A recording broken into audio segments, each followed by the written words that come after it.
وبركاته. الحمد لله نحمده ونستعينه ونستغفره ونؤمن به ونتوكل عليه. نعوذ بالله من شرور أنفسنا ومن سيئات أعمالنا. من يهده الله فلا مضل له ومن يضلله فلا هادي له. ونشهد أن لا إله إلا الله وحده لا شريك له. ونشهد أن سيدنا وسندنا وحبيبنا ومولانا محمدا عبده ورسوله الذي أرسل إلى الناس كافة بشيرا ونذيرا وداعيا إلى الله بإذنه وسراجا منيرا. أما بعد فقد قال الله تعالى في كلامه المجيد وفي فرقانه الحميد. أعوذ بالله من الشيطان الرجيم. بسم الله الرحمن الرحيم. الله لا إله إلا هو الحي القيوم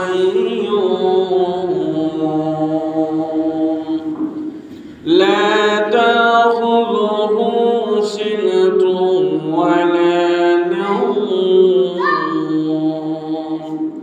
إلى آخر الآية. عن أبي بن كعب رضي الله تعالى عنه قال رسول الله صلى الله عليه وسلم: أبا المنذر أي آية معك من كتاب الله الأعظم؟ قالت قلت الله ورسوله أعلم.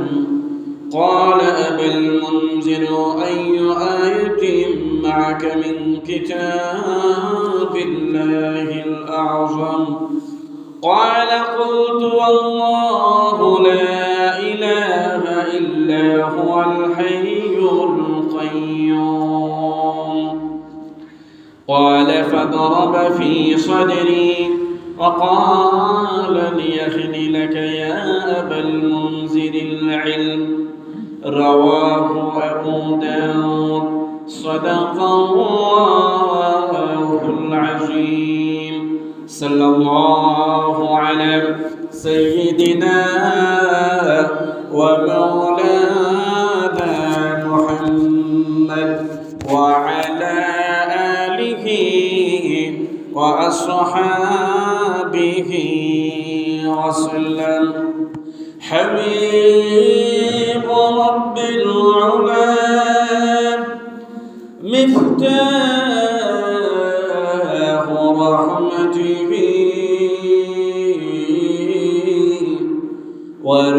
ورسوله المجتبى ذو الجود والكرم بلغ العلا بكماله كشف الدجى بجماله حسنت جميع خصاله صلوا عليه وآله الحمد لله আল্লাহ পাক রব্বুল আলামিনের অশেষ শুকরিয়া যে মহান সত্তা আমাকে এবং আপনাকে হাজারো ব্যস্ততা থেকে ফারিগ করে হাজারো কাজ থেকে যাচাই বাছাই করে আল্লাহর ঘর মসজিদে সর্বপ্রথম আসার এবং বসার সুযোগ দান করেছেন।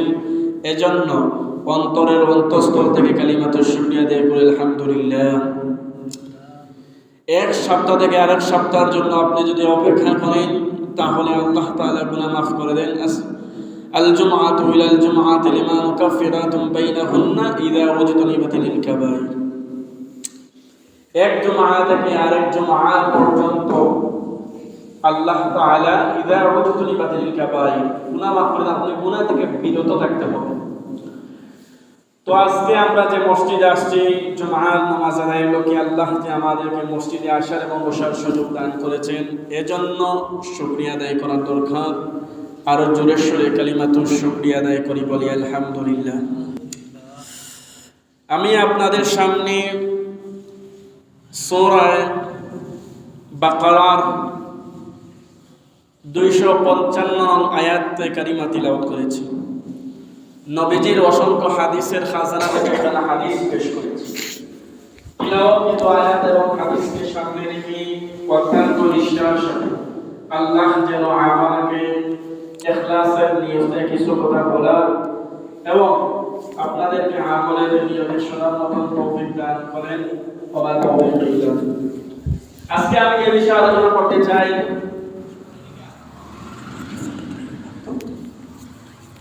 আমি আপনাদের সামনে যে আয়াত তিলাওয়াত করছি সেটা হলো সূরা বাকারার 255 আয়াত, সুপ্রসিদ্ধ একটা আয়াত। আল্লাহু লা ইলাহা ইল্লা হুয়াল হাইয়ুল কাইয়্যুম, যেটাকে আমরা আয়াতুল কুরসি হিসেবে চিনি। এর নাম হলো আয়াতুল কুরসি।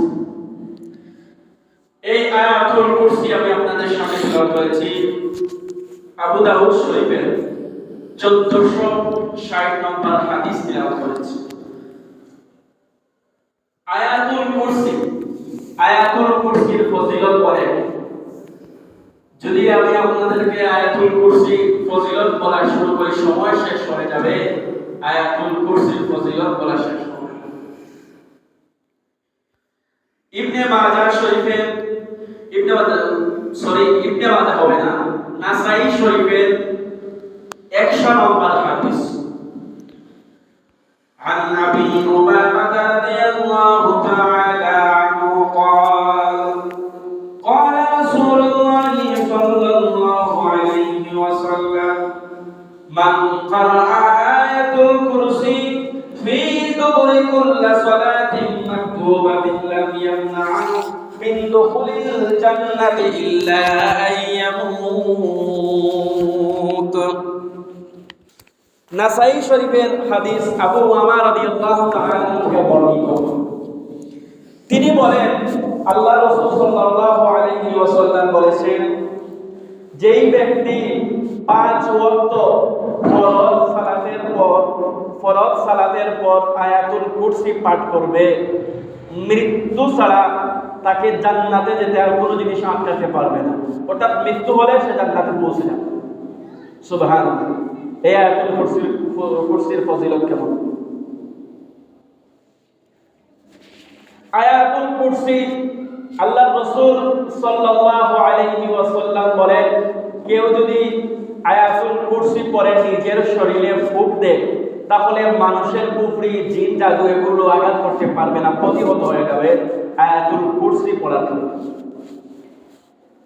আপনি ঘরে শুইবেন, শোয়ার সময় আয়াতুল কুরসি পড়বেন, তাহলে সারা রাত শয়তান আপনাকে কোনো আক্রমণ করতে পারবে না আয়াতুল কুরসি পড়ার জন্য। আসলে আমরা এগুলো জানি না।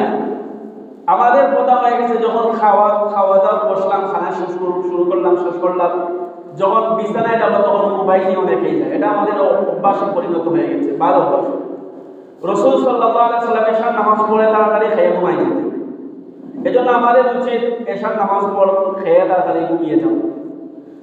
যেহেতু মাদ্রাসার ছাত্রদের ক্ষেত্রে মাসলা মাসাইল তলব করতে হবে, দিনী মাসলা জানতে হবে, কোরআন হাদিস শিক্ষা করতে হবে, তাদের জন্য একটু সাহায্য। যে এশার নামাজের পরে আর কিছু সময় পরে তারপর খাওয়া দাওয়া, এরপরে আপনার শুনতে হবে। কিন্তু আজকে আমাদের মধ্যে এই রেওয়াজ না। আয়াতুল কুরসির ফজিলত আরেকটা আছে, হযরত আবু হুরায়রা রাদিয়াল্লাহু তাআলা আনহু থেকে বর্ণিত, বুখারী শরীফের লম্বা হাদিস। আবু হুরায়রা রাদিয়াল্লাহু তাআলা আনহু সদকার মাল পাহারা দেওয়ার জন্য আল্লাহ নবী নিযুক্ত করেছেন, খেজুরের বাগান পাহারা দিচ্ছেন। এমন সময় দেখেন লম্বা হাত এবং লম্বা নখ বিশিষ্ট একজন গাছে হাত দিয়েছে। উনি দেখছেন, দেখার পর সাথে সাথে ধরে ফেলছে। ধরার পর বললেন, তুমি কে? সে বলে, আমি ইবলিস, আমি ইবলিস, আমি ইবলিস। বলে, এখানে কি জন্য এসেছো? বলে, আমার পেটে খুব খিদার যন্ত্রণা আমি সহ্য করতে পারছি না, তাই আসছি খাওয়ার জন্য, খেজুর নেওয়ার জন্য আসছি। আবু বকর বলেন, আমি তোমাকে আল্লাহ নবীজির দরবারে নিয়ে যাব। সে বলে, না, আমাকে ছেড়ে দাও, আমি আর আসবো না। কাকুকে মিনতি করছে, আবু হুরায়রা মায়া লেগে গেছে, তিনি ছেড়ে দিছে। রাসূলের দরবারে গেছে আবু হুরায়রা, আল্লাহর নবী বলেন, ও আবু হুরায়রা, তোমার মেহমান কই? নবীজি জানলো কেমনে? আবু হুরায়রা আল্লাহর নবীর দরবারে যাওয়ার আগে জিবরাইলের মাধ্যমে আল্লাহ নবীকে জানাইছে।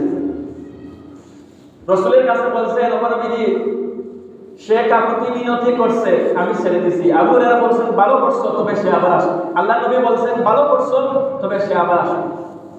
দ্বিতীয় দিন আবার ওই ইবলিস শয়তানটা আসছে বাগান থেকে খেজুর চুরি করার জন্য। তো আবু হুরায়রা রাদিয়াল্লাহু তাআলা ধরে ফেললেন। সে কান্নাকাটি করছে, আমি আর আসবো না। আবু হুরায়রা বলে, তুমি যাই বলে আমি তোমাকে নিয়ে যাবো। বারবার কাকুতি মিনতি করছে, আবু হুরায়রার মায়া লেগে গেছে, পুলিশ ছেড়ে দিয়েছেন। আল্লাহ নবীজির দরবারে গেছেন, যাওয়ার পর আল্লাহ নবী বলেন, তোমার মেহমান কই? তোমার মেহমান যে আইনি কোথায়? আবু হুরায়রা বলেন, কান্নাকাটি করছে, তাই ছাইড়া দিছি। আল্লাহ নবী বলেন, ভালো করছো, তবে সে আবার আসবে। তৃতীয়বার যখন আবার আসলো চুরি করার জন্য, আবু হুরায়রা রাদিয়াল্লাহু তাআলা তাকে ধরে ফেললেন। ধরে ফেলার পর সে বলছে, আমাকে ছেড়ে দিন, আমি আর আসবো না। আবু হুরায়রা বলে, আর কাজ হবে না, তোমাকে দুইবার ছাইড়া দিয়েছি, আর তুমি আবার আসবে না, কি গ্যারান্টি আছে? কি গ্যারান্টি আছে? তো কাকুতি মিনতি করার পর আবু হুরায়রাকে বলল, আমি আপনাকে এমন এক বাক্য শিখিয়ে দিব, এমন এক আয়াত শিখিয়ে দিব, যে আয়াত আপনি পড়লে আপনার বাগান থেকে কোনো ইবলিস শয়তান কিছু চুরি করতে পারবে না। তখন আবু হুরায়রা বলেন, সেই আয়াত কি? তখন শয়তান বলে, এই আয়াত হলো আয়াতুল কুরসি। সুবহানাল্লাহ। আবু হুরায়রা আল্লাহর নবীর দরবারে গেলেন। আল্লাহর নবী বলেন, ও আবু হুরায়রা, তোমার মেহমান কই? আবু হুরায়রা বলেন, ও আল্লাহর নবী, তাকে ধরছিলাম ঠিকই, কাকুতি মিনতি করছে, তাই ছাইড়া দিছি। আর ছেড়ে দেওয়ার সময় একটা বাক্য আমাকে শিখিয়ে দিয়েছে, এই জন্য আমি ছেড়ে দিছি। আল্লাহর নবী বলেন, ওহুয়া সাদাকতা, সে সত্য বলেছে, ওহুয়া কাযিব, কিন্তু সে মৃত্যু। সে যেটা বলেছে যে আয়াতুল কুরসি পড়লে কেউ আক্রমণ করবে, এটা সত্য, কিন্তু সে মৃত্যু। আপনি যদি আয়াতুল কুরসি পড়ে ঘরের মধ্যে ফু দেন, তাহলে কখনো চুল ঢুকবে না। আপনি ফু দিয়ে ঘুমাইতে হবে। আয়াতুল কুরসির নিয়মিত আমল করতে হবে। আয়াতুল কুরসির ফজিলত কেমন জানেন? عن أبي بن كعب رضي الله تعالى عنه قال قال رسول الله صلى الله عليه وسلم أبا المنذر أي آية معك من كتاب الله الأعظم আল্লাহ নবীর সাহাবী আবু উবাই বিন কাব রাদিয়াল্লাহু তাআলা থেকে বর্ণিত, তিনি বলেন, আল্লাহ নবী বলেছেন, ইয়া আবাল মুনজির আইয়ু আয়াতিন মা'আকা মিন কিতাবিল্লাহিল আযম, আল্লাহর কোরআনের মধ্যে সবচেয়ে মর্যাদাপূর্ণ আয়াত কোনটি? উবাই বিন কাব দেখেন কেমন ক্ষমতা প্রকাশ করেন। তিনি বলেন, ক্বালা কুনতু আল্লাহু ওয়া রাসূলুহু আ'লাম, আল্লাহ এবং তার রাসূল ভালো জানেন। উবাই বিন কাব ক্ষমতা প্রকাশ করলেন, আজকে যদি আমরা কিছু জানি, একজন যদি বলে এটা বলে না, তার সঙ্গে বলে দিই। একজন সাহাবী অনেক হাদিস কোরআন মুখস্থ আছে, এরপরে বললেন যে আল্লাহ ওয়া রাসূলুহু আ'লাম, আল্লাহ নবী আবার জোর করলেন, قال أبا المنذر أي آية معك من كتاب الله الأعظم, হে আবাল মুনজির, আল্লাহর কাছে সবচেয়ে মর্যাদাপূর্ণ আয়াত কোনটি? قال قلت, উবাই বিন কাব বলেন, আমি বললাম, আল্লাহু লা ইলাহা ইল্লা হু আল হাইয়ুল কাইয়্যুম। আল্লাহ নবী তখন বলেন ক্বালা ফাদরাবা ফি সাদরি ওয়া ক্বালা লিয়াহলিকা ইয়া আবাল মুনজির ইলম, হে আবাল মুনজির আল্লাহ তোমার জ্ঞানকে পরিপূর্ণ করে দিন। এই আবু দাউদের 1460 নম্বর হাদিস দ্বারা বোঝা যায় যে আল্লাহর কোরআনের সবচাইতে মর্যাদাপূর্ণ আয়াত হলো আয়াতুল কুরসি। এই আয়াতুল কুরসির মধ্যে এমন একটা দোয়া আছে যেই দোয়া করলে দোয়া কবুল হয় না। আয়াতুল কুরসি তিরমিজি শরীফের 2877 নম্বর হাদিসে আবু হুরায়রা রাদিয়াল্লাহু তাআলা থেকে বর্ণিত, আন আবি হুরায়রা আন্না রাসূলুল্লাহ সাল্লাল্লাহু আলাইহি ওয়াসাল্লাম লা তাজআলু বুয়ুতাকুম মাকাবিরা ওয়া ইন্নাল বাইতাল্লাযী তুকরাউ ফীহিল বাকারাতা লা ইয়াদখুলুহুশ শাইতান। আল্লাহর নবীর সাহাবী আবু হুরায়রা রাদিয়াল্লাহু তাআলা থেকে বর্ণিত, তিনি বলেন নবীজি বলেছেন তোমরা তোমাদের ঘরকে কবরে পরিণত করো না, কবরস্থানের মতো মোটা বানিয়ে দিও না। যেই করে সূরা বাকারা তিলাওয়াত করা হয় লা ইয়াদখুলুহুশ শাইতান, শয়তান ওই করে প্রবেশ করে। এজন্য আয়াতুল কুরসি আমরা বেশি বেশি করে পড়ব। এই সূরা বাকারা তিলাওয়াত করলে এই সূরা বাকারার মধ্যে এমন একটা আয়াত আছে যে আয়াতের নাম হলো আয়াতুল কুরসি, যেটাকে আমরা সহজে চিনি আল্লাহু লা ইলাহা ইল্লা আল হাইয়ুল কাইয়্যুম। আল্লাহ রাসূল সাল্লাল্লাহু আলাইহি ওয়াসাল্লাম বলেন প্রত্যেকটি জিনিসের একটা চৌড়া আছে।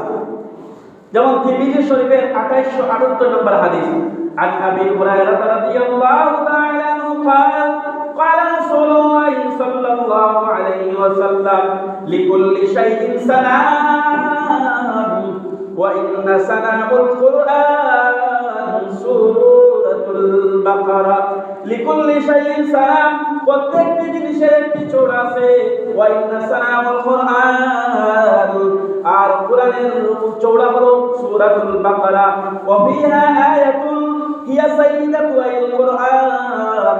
এই আয়াতের মধ্যে এমন একটা আয়াত আছে যা সমস্ত আয়াতের মূল। এই আয়াত হলো হিয়া আয়াতুল কুরসি। এই আয়াতের নাম হলো আয়াতুল কুরসি। কোরআনের যত আয়াত আছে সমস্ত আয়াতের মূল আয়াত, প্রধান আয়াত হলো আয়াতুল কুরসি।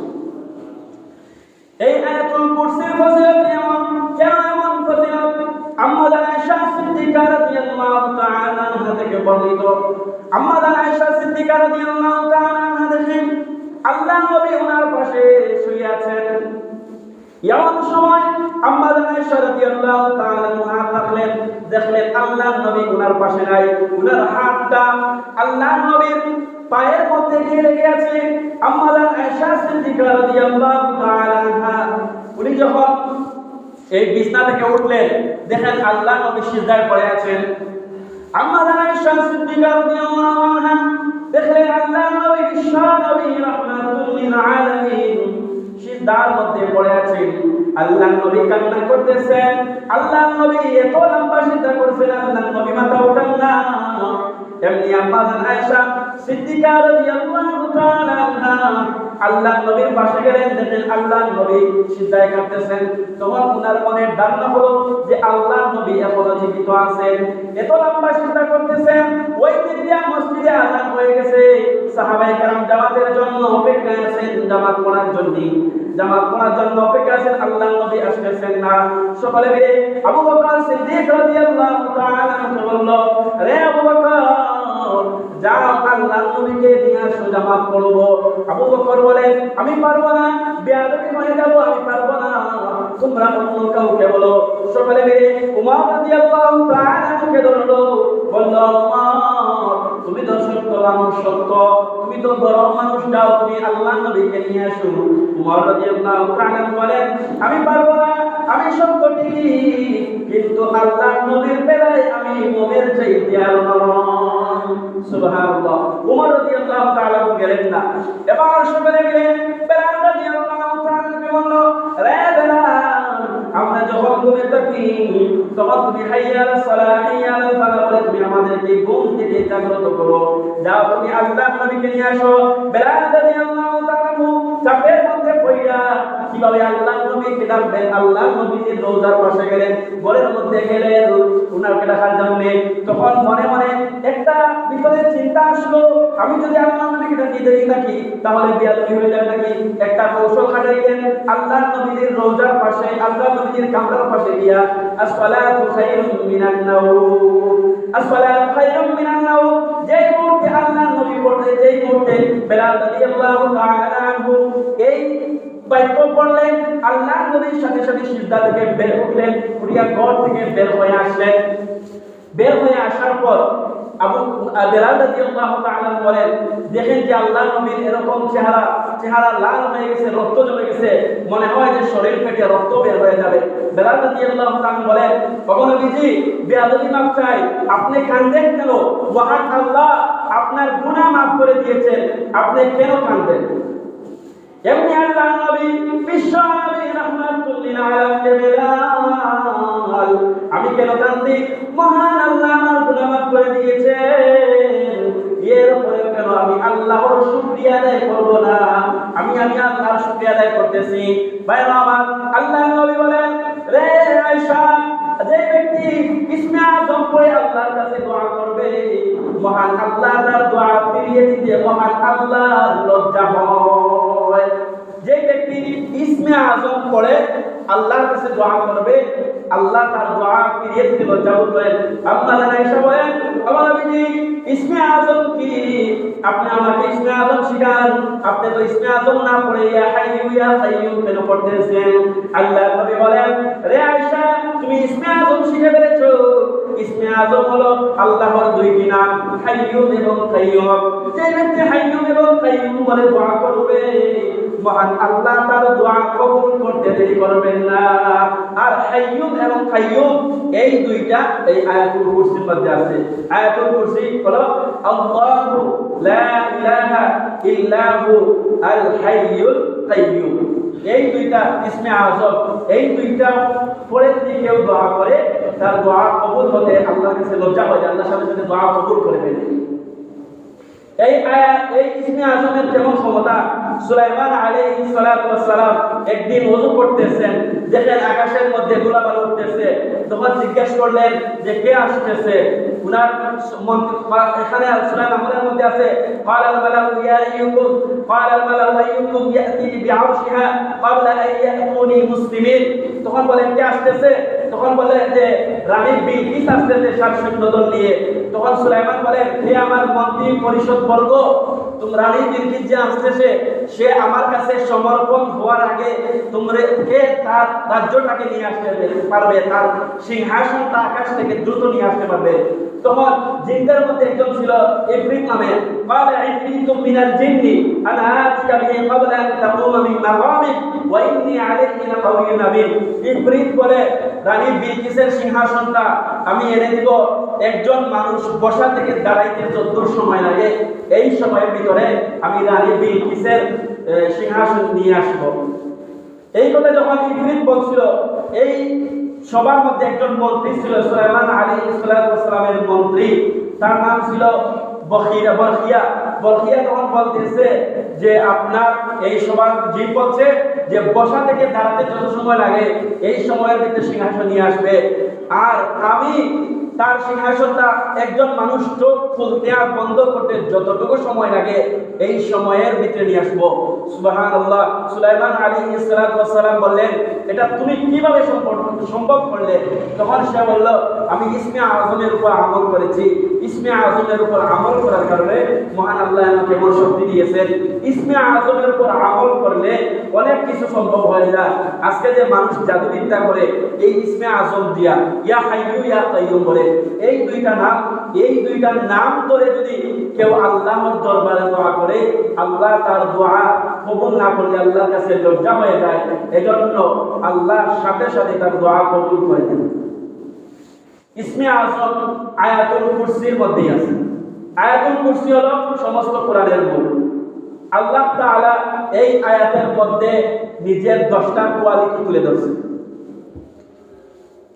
একজন মাবুদ হতে হলে তার মধ্যে কোয়ালিটি থাকতে হবে। যেমন আল্লাহ বলেন, আল্লাহু লা ইলাহা ইল্লা হু আল হাইয়ুল কাইয়্যুম। আল্লাহ লা ইলাহা ইল্লাহু, আল্লাহ ওই সত্তা যিনি ছাড়া কোনো ইলাহ নাই। আমাদের সুস্থতার মালিক আল্লাহ, অসুস্থতার মালিক আল্লাহ, বিপদের মালিক আল্লাহ, বিপদ থেকে উদ্ধারের মালিক আল্লাহ, সব কিছুর মালিক হলেন আল্লাহ। এজন্য আল্লাহ সূরা ইখলাসে বলেন কুল হুয়াল্লাহু আহাদ, আল্লাহ একক। আল্লাহ ছাড়া আর কারো গোলামি করা যাবে না, আল্লাহ এটা সে বিশ্বাস করতে হবে। ফেরাউন সে নিজেকে খোদা দাবি করছিল, সে বলছিল আনা রাব্বুকুমুল আ'লা, আমি তোমাদের সর্বশ্রেষ্ঠ। তো খোদা দাবি করলেই তো খোদা হওয়া যায় না। আর সকলে যদি খোদা দাবি করলে খোদার মধ্যে যদি গুণ না থাকে, মানুষ তাকে আটকে ফেলবে। কিভাবে আটকে ফেলবে? ফেরাউন যখন নিজেকে দাবি করতেছিল আমি খোদা, তখন তার স্ত্রী আসিয়া বলে তুমি খোদা, তোমার নাকটা তেরা, তুমি কেমন খোদা, নিজের নাকটাও ঠিক করতে পারো না। আর তুমি কেমন খোদা যে তোমার চেহারা এমন বিশ্রী দেখতে, নিজের চেহারা নাকের সেন্টার ঠিক করতে পারে না, সে কেমনে খোদা হয়? ফেরাউন যখন তার স্ত্রীর কথার মধ্যে আটকে গিয়েছিল, তখন তার স্ত্রীর শ্বশুর শাশুড়ি, তার শ্বশুর শাশুড়ি মানে আসিয়ার মা বাপকে ডেকে আনছে, আইনা বলছে আপনাদের মেয়ে আমাকে মানতেছে না, আপনাদের মেয়ে যদি আমাকে মানে, আমি যদি খোদা হই তাহলে সে খোদার বউ খুদি হবে, বা ভগবানের বউ ভগবতী, যেমন ঈশ্বরের বউ ঈশ্বরী। যখন তার মা বাপ আইসা বলতে আসিয়া তুমি ফেরাউনকে খোদা মেনে নাও, তাহলে তোমার অনেক লাভ হবে, সে খোদা হলে তুমি খোদার বউ খুদি হবে। তখন আসিয়া বলতেছে, আসিয়া তো দেখেন কেমন মানে তাকওয়ালা, কেমন পরহেজগার, কেমন আল্লাহর পরিচয় তার ভিতরে আছে। আসিয়া তখন বলতেছে সে যদি খোদা হয়ে থাকে তাহলে আপনারা আপনাদের জামাই বাবুকে বলেন যে একটা মুকুট নিয়ে আনার জন্য, যেই মুকুটের সামনে থাকবে সূর্য, পিছনে থাকবে চন্দ্র, মাঝে থাকবে তারকা। তখন সে বলে এগুলো তো আমার দ্বারা সম্ভব না, আমি পারবো না। তাহলে আসিয়া বলে তাহলে খোদা হওয়া সম্ভব না। কিন্তু নবীদের বেলায় আল্লাহ এটা যেটা বলেছেন সবটা দিয়ে রেখেছেন। যেমন সালেহ আলাইহিস সালাতু ওয়াস সালামকে লোকেরা প্রশ্ন করলো, উনি যখন দ্বীনের দাওয়াত দিচ্ছিলেন, সালেহ আলাইহিস সালাতু ওয়াস সালামকে লোকেরা বলল আপনি যদি নবী হয়ে থাকেন তাহলে একটা পাথরের ভিতর থেকে একটা গাভী, একটা উটনি গাভী বের করেন, আর এই উটনিটা গাভীর হতে হবে, এবং সাথে সাথে এই উটনি পাথর থেকে বের হওয়ার সাথে সাথে একটা বাচ্চা দিতে হবে। তারা মনে করলো যে এটা সালেহ আলাইহিস সালাতু ওয়াস সালাম পারবেন না। সালেহ আলাইহিস সালাতু ওয়াস সালাম আল্লাহর কাছে যখন বললেন, আল্লাহ সাথে সাথে ওই পাথর থেকে একটা উটনি বের করে দিলেন, গাভীর উটনি, আর ওই উটনি বের হওয়ার সাথে সাথে ওই উটনির পেট থেকে একটা বাচ্চা বের হয়ে চলে গেল। সুবহানাল্লাহ, এটা আল্লাহর দ্বারা সম্ভব, মানুষের কখনো করতে পারবে না। তো আল্লাহ হতে হলে, মাবুদ হতে হলে তার মধ্যে কোয়ালিটি থাকতে হবে। যিনি মাবুদ হবেন তার গুণ থাকতে পারে না। যেমন আল্লাহ বলেন আল্লাহু লা ইলাহা ইল্লাহু আল হাইয়ুল কাইয়্যুম। আল হাইয়ুল কাইয়্যুম, হাইয়ুন মানে হলো চিরজীবিত, কাইয়্যুম মানে হলো শক্তিশালী।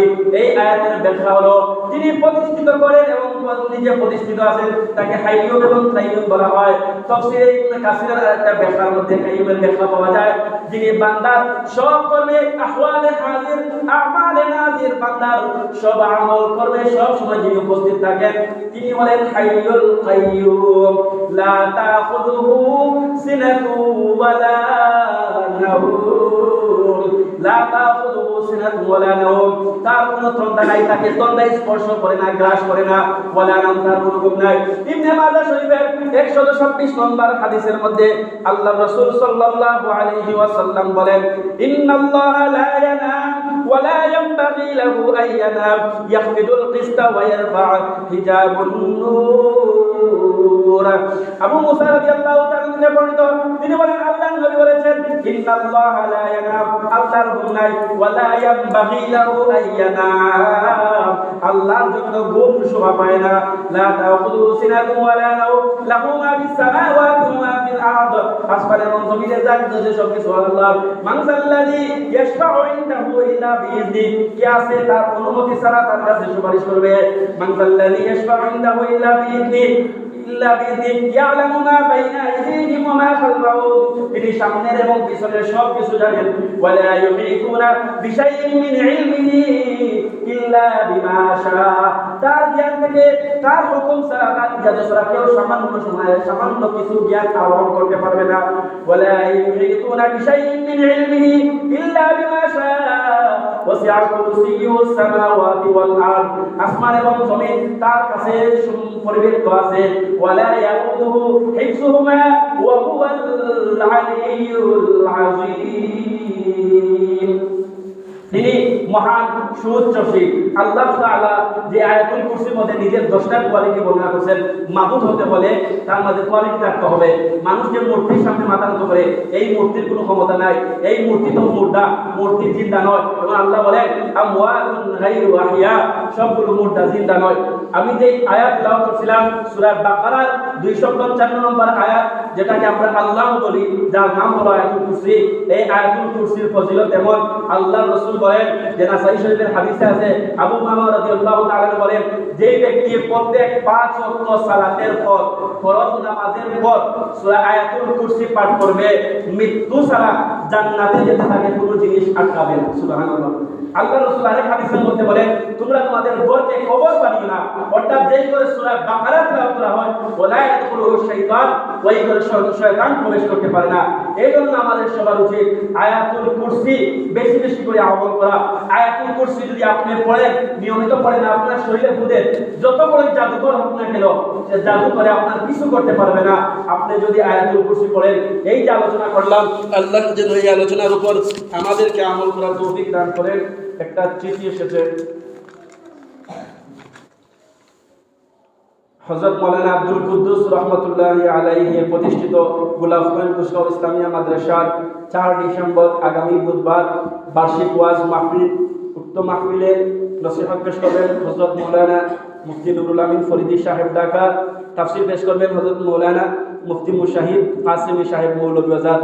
আপনাদেরকে মাদ্রাসার ওয়াজের দাওয়াত দেওয়া হয়েছে, আপনারা মাদ্রাসার ওয়াজে যাবেন, সুন্নাত পড়বেন।